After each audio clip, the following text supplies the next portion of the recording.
Hello and welcome to the 3-Minute Quran Study, the place where we critically examine ancient writings. In our quest to find evidence which would support the Islamic narrative, today we will examine the number one document which is used to argue in favor of a historical Muhammad, the so-called Doctrina Jacobi.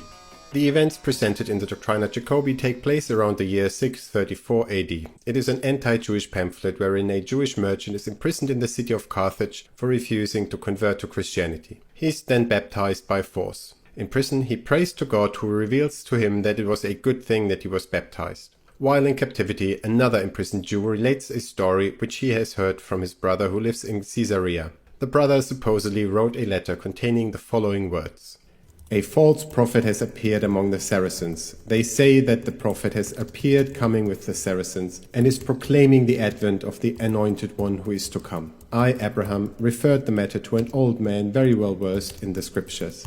I asked him, 'What is your view, master and teacher, of the prophet who has appeared among the Saracens?' He replied, groaning mightily, 'He is an impostor. Do the prophets come with the sword and chariot?'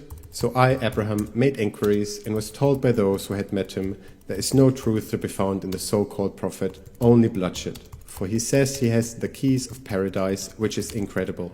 A lot of people will point to this section as the earliest reference for the prophet Muhammad. But what can we really deduce from this text? French scholar Vincent Desroches, one of the foremost experts on Byzantine literature, has compiled a critical edition of the Doctrina Jacobi, comparing various translations and editions. His conclusion was that the text has survived in an irredeemably altered state, meaning that we cannot possibly reconstruct its original form. So we could already end it here. A text like that cannot be used to support anything. But let's dig a bit deeper. First of all, note that the name Muhammad does not appear in the text itself. Also, it is in contradiction with the Islamic tradition. Muhammad was supposed to be dead by 634 AD and he never made it to Caesarea as part of a military campaign. Israeli archaeologist Yehuda Nevo and his colleague Judith Corran therefore assume that we are looking at a different wannabe prophet, something that was all too common in the 7th century when apocalyptic beliefs were rampant.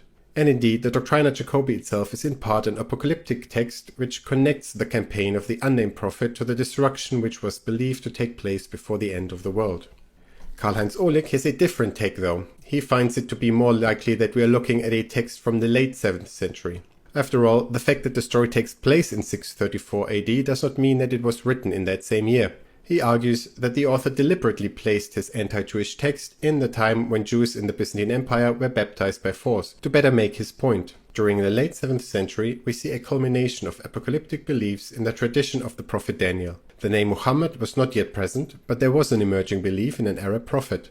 Many Jews would have placed their hopes onto the new Arab rulers, and be it only to hasten the end of days. Lastly, it is obvious that the larger narrative of the Doctrina Jacobi is legendary and ahistoric in nature. It was clearly a propaganda piece against Jews. In conclusion, we've seen the ahistoric Doctrina Jacobi cannot be accurately reconstructed, that the prophet mentioned therein could not have been Muhammad as he was at the wrong place in the wrong time, and that the narrative better fits the late 7th century than the year 634 AD. In the next episode, we will continue our search for the historic Muhammad. Until then, thank you very much for watching and see you next time.